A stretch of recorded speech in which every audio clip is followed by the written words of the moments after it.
So, folks, we are joined by Magdalena Giovanna Rosa.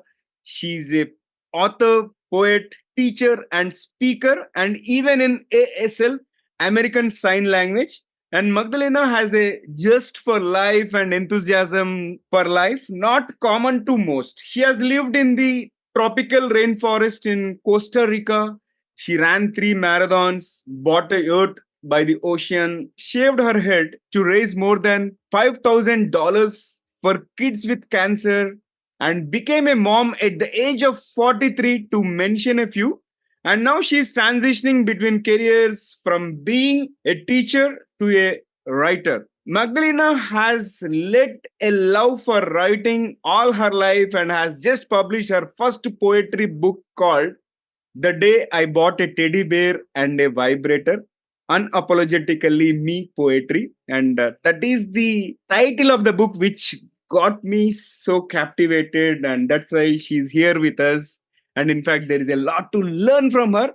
And her book chronicles her deep dive within after a marriage meltdown and her inner journey of whether to stay or leave a 17-year marriage where she finds herself unhappy and lonely. So, what Magdalena discovers by writing her book is profound healing, delightful self discovery, and ultimately finding her true beloved, which is herself. And as we prepare to delve into our conversation on the topic at hand, from loneliness to loveliness, a journey of self discovery and healing, intriguing topic, isn't it? But here's an exciting twist. Let us tickle her brain first. So, Magdalena, get ready for a rapid fire round of random words. I'll mention a few, and I would love to hear the first thing that comes to your mind in response without thinking much. If you're ready, let's get started. Sure. All right, here comes the first word: curiosity, Open-minded, invention, genius, future, vision, book, author. movie. How to Train Your Dragon. That's one of my favorite movies. How to Train Your Dragon. Wow, interesting. I think I need to watch that. It will be added to my watch list. I've watched that movie 11 times. 11 times. Amazing, amazing.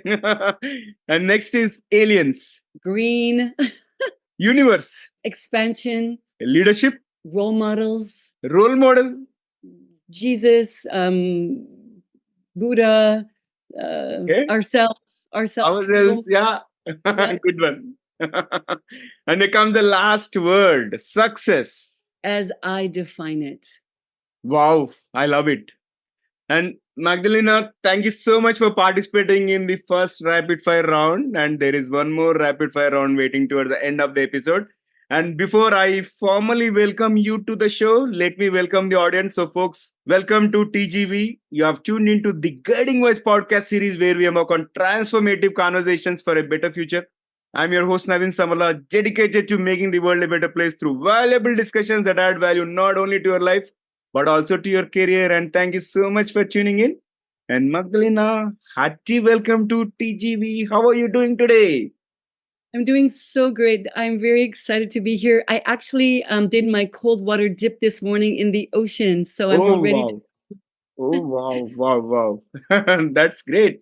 And let's get the ball rolling. We'll start with your success mantra. So please share with us top 3 things that have attributed to your success so far. Sure.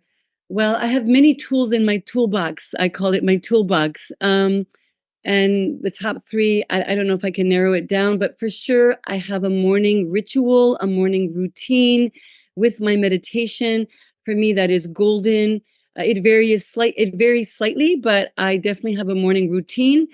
And also, another area of success that I practice is since my separation and now divorce, feeling my feelings, no matter how difficult, no matter how raw, no matter how vulnerable, I feel all of them. I am not afraid of my feelings as I was when I was younger, right? So that was number 2. And then the third one, just loving myself first. I think, our culture doesn't teach us a healthy self-love. I'm certainly not talking about the conceited or ego. I'm talking about a healthy self-love. And then if I can just add one more, fun. We have to have fun. I love the last one. I think In the pursuit of success, we always forget having fun, and that's a great reminder, Magdalena. And let's move forward. So, can you share your personal journey of self discovery and how you came to realize the importance of practicing self love, particularly during your separation and then divorce from a 17-year marriage? I did a lot of inner work, inner self reflection, inner diving deep, and it wasn't easy. I've always been quite distracted by everything and avoiding to be with myself and running away from myself all the time. I've had I what I call a good girl's addiction, goody two shoes addiction. When I was in my 30s and my 20s, I overate. I was a compulsive overeater. That numbed me out from those deep feelings. So the inner work is really feeling those feelings, and that's part of it. And then just also realizing I wasn't feeling great about what I was doing, even though I was doing a lot of amazing things. There was something missing. And Magdalena, so can you also share some of the most challenging aspects of going through this separation? And how did you find the strength to not just survive but thrive during this period? Oh yeah, for sure. It was very challenging.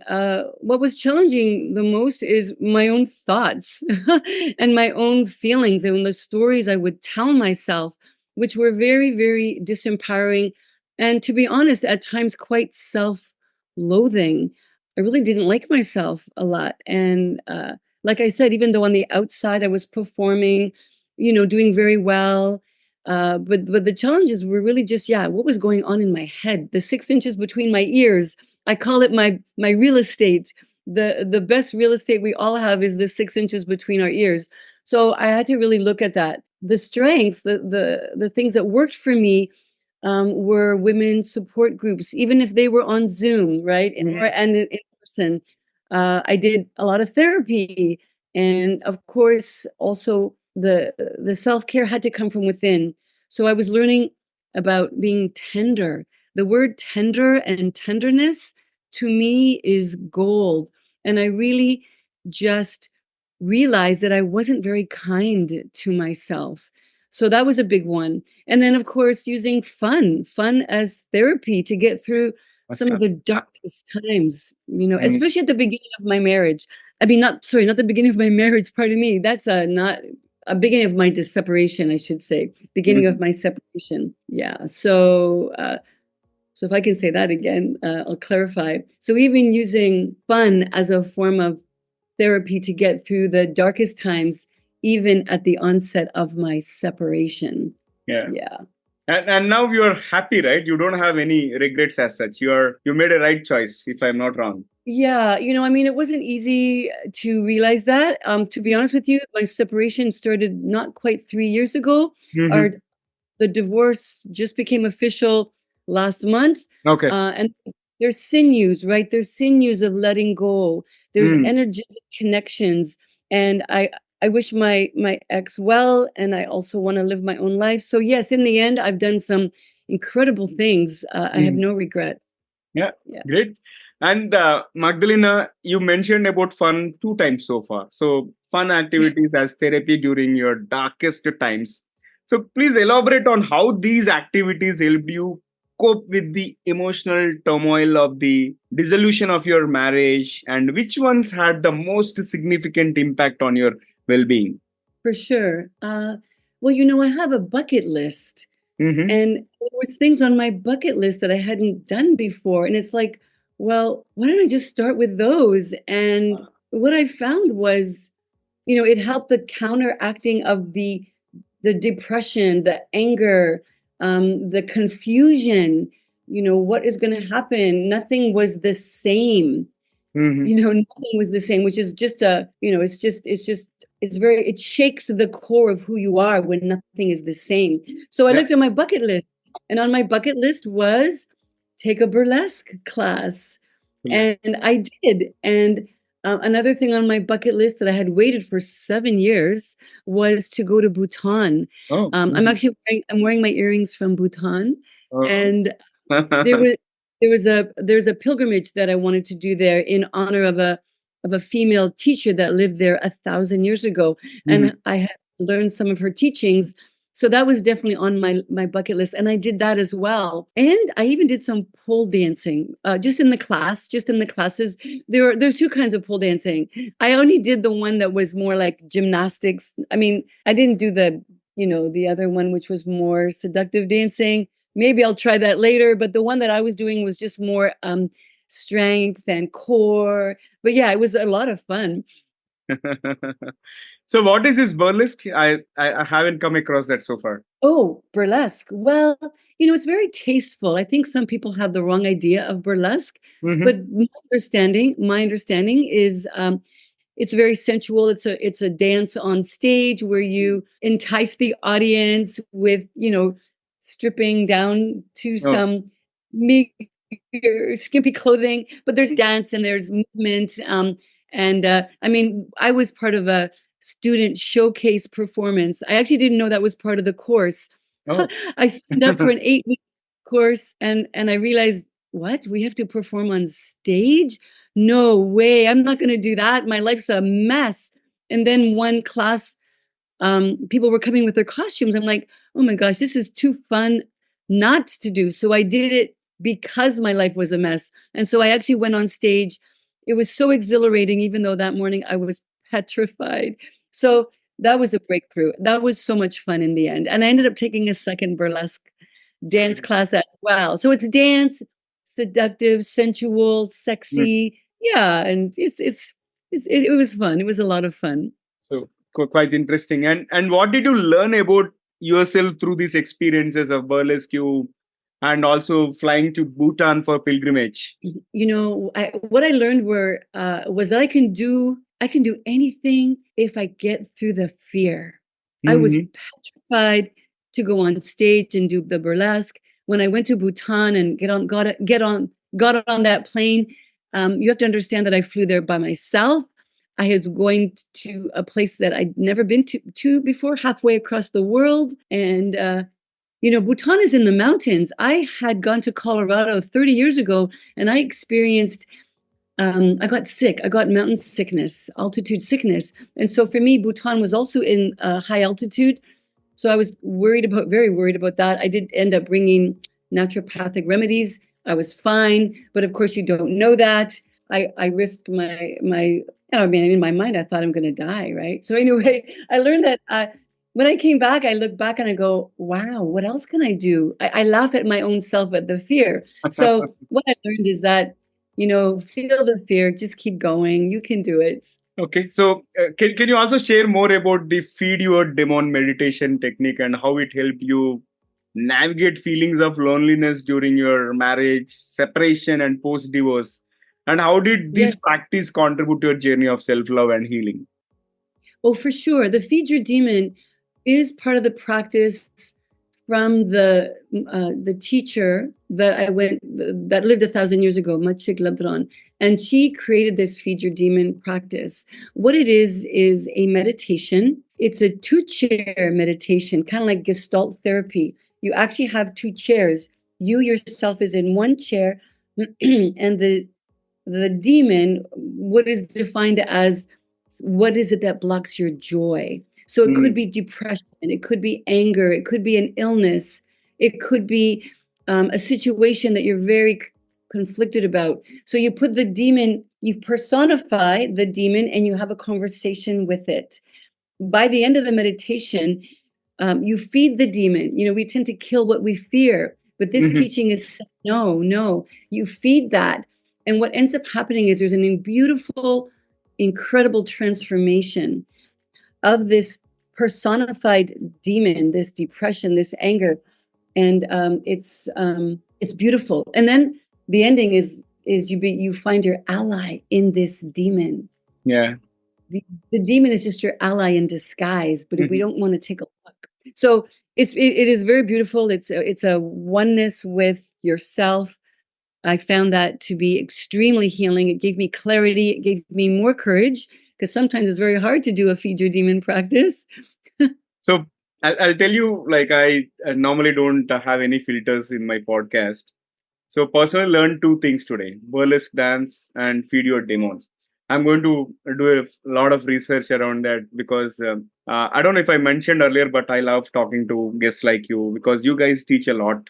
Uh, First to me and then my audience, right? So this is one of the reasons why I'm so obsessed about my podcast. I love your podcast. I've been listening to so many of them, and Mm, I'm so honored to be one of your guests because you have incredible guests. pleasure to have you. And Magdalena, transformation from loneliness to loveliness, right? It sounds like a profound journey.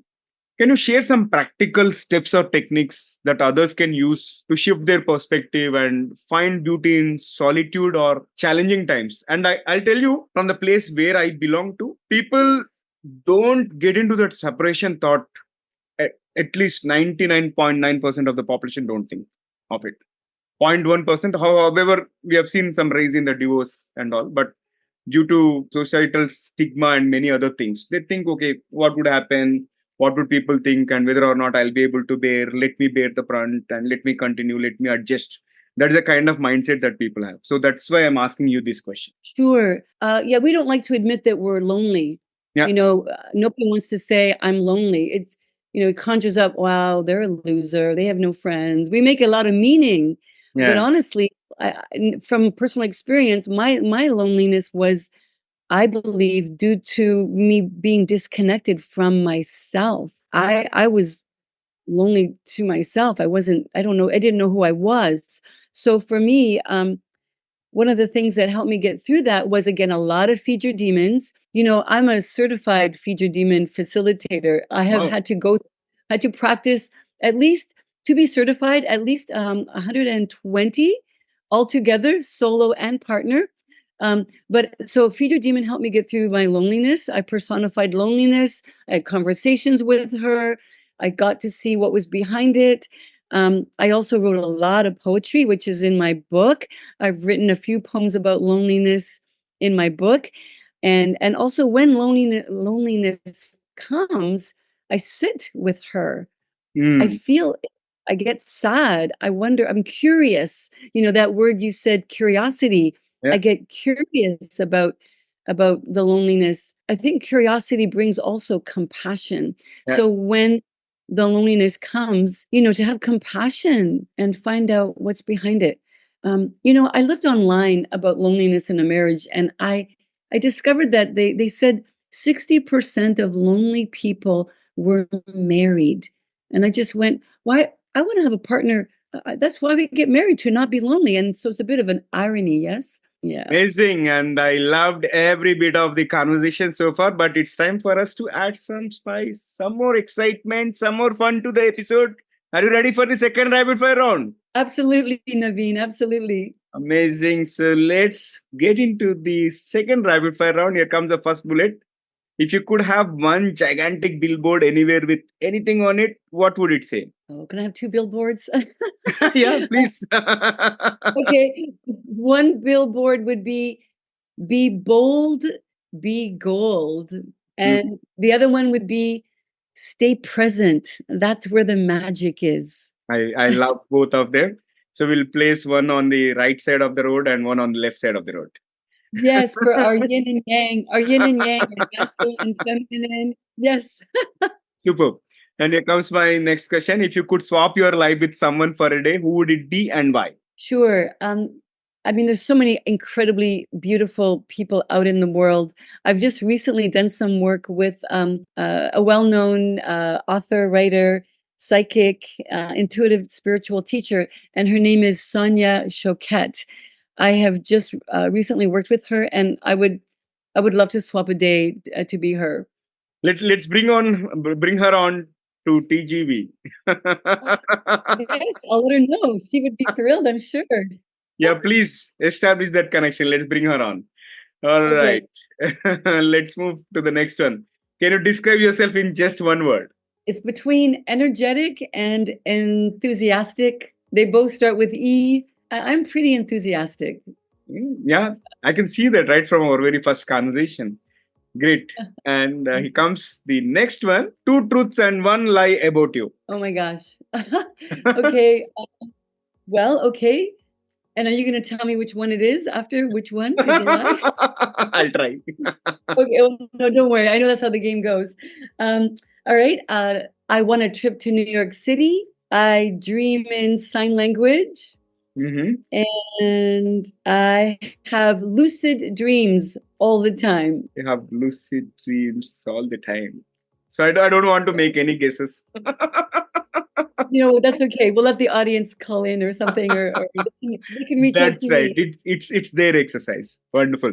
Sure. And complete this phrase 3 times. Never have I ever. Okay. Never have I ever won $1 million. Never have I ever gone to Australia. I'm going to be bold on the next one. Never have I ever faked an orgasm. I can't believe I said that, but I did. We need to be more open about Absolutely. Around our sexuality. Yeah. No filters. I think we have to be what we are, right? So be present and be. I don't have any. I loved it. And here comes the last bullet. What is one electronic gadget or a fantasy gadget that you'd like to see or invent yourself? Okay. Honestly, I think we have too many gadgets. So I kind of want to go the opposite. I want to say, let's get back to nature. Let's go back and look each other in the eyes. Let's breathe slowly. Let's slow down. So I actually don't want any more gadgets. My phone now, I put it in a different room when I go to sleep. And I have a rule, do not look at it until 9 a.m. So I don't want any more gadgets. I want to get back to me. Superb. I loved it. And let's flip back to the mainstream.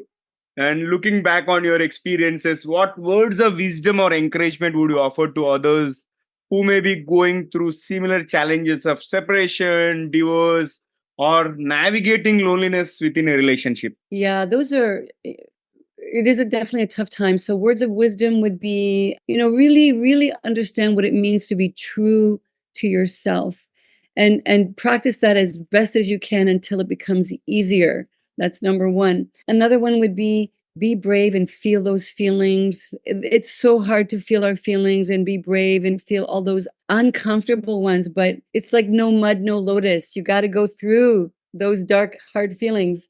And then the last thing I would say is tap into your intuition and just get really good at it. Superb. Fabulous conversation, and I thoroughly enjoyed every bit of it, as I said. And how is your experience being hosted on TGV, The Guiding Voice? Naveen, you were so fun. You make it so relaxing, and I've enjoyed my time. I can't believe it's already over. And I want to just say shukriya. Oh, wow. Amazing. So you learned one Hindi word today. That's great. I had to ask my friend. Oh, wow. Thank you. Thank you for that. And that's a surprise. And it's wonderful hosting you. And I'm looking forward to many more conversations in future. And I wish you all the best in everything that you do. And be bold, be gold, stay inspired, and inspire people like us. Thank you. And may I just send my website where people can reach out to me? Absolutely. Please go ahead and share. It's just my full name, Magdalena Giovanna Rosa.com. Okay. So folks, Magdalena Giovanna Rosa.com, and you'll find a link in the show notes or the episode description. Please go ahead and visit Magdalena's website and get in touch with her. And I'll share whatever coordinates she is comfortable sharing with, LinkedIn profile and anything else. So please go ahead and get in touch with her. And Magdalena, thank you once again. And it was a pleasure talking to you, and I appreciate you taking time for joining us and sharing amazing insights so openly, so boldly. And I'm looking forward to many more conversations in future. Namaste. Namaste. Thank you. Wonderful. So friends, that was our episode with Magdalena Giovanna Rosa. And before we jump into the fun trivia section, we have a quick request. In case if you haven't already subscribed to our podcast, TGV, The Guiding Voice, please subscribe from wherever you have tuned in, because I don't want you to miss the fun while you learn. Miss the fun while you learn and learn while you have fun, right? So if you have enjoyed this conversation and found it useful, please share with at least 3 of your friends or colleagues who would also like TGV, The Guiding Voice. So spread the knowledge and help others grow just like you are growing listening to TGV. And all right, now let's hop into the trivia segment. We have had enough conversation around separation, divorce, loneliness, and how Magdalena was able to overcome that. And I thought I would present you a few facts related to the origins of divorce. See, the origins of divorce can be traced back to ancient civilizations such as Mesopotamia and ancient Rome, where legal processes for marital dissolution existed. However, divorce was often limited to specific circumstances and predominantly favoring men. And if you talk about the ancient divorce rights in Egypt, exploring the surprising historical context where women held the right to initiate divorce proceedings, challenging conventional notions of gender roles in ancient civilizations. And third is about revolution of no fault divorce, unveiling the pivotal shift in divorce laws during the 20th century, heralding a new era where marital dissolution became less burdened by legal and societal constraints.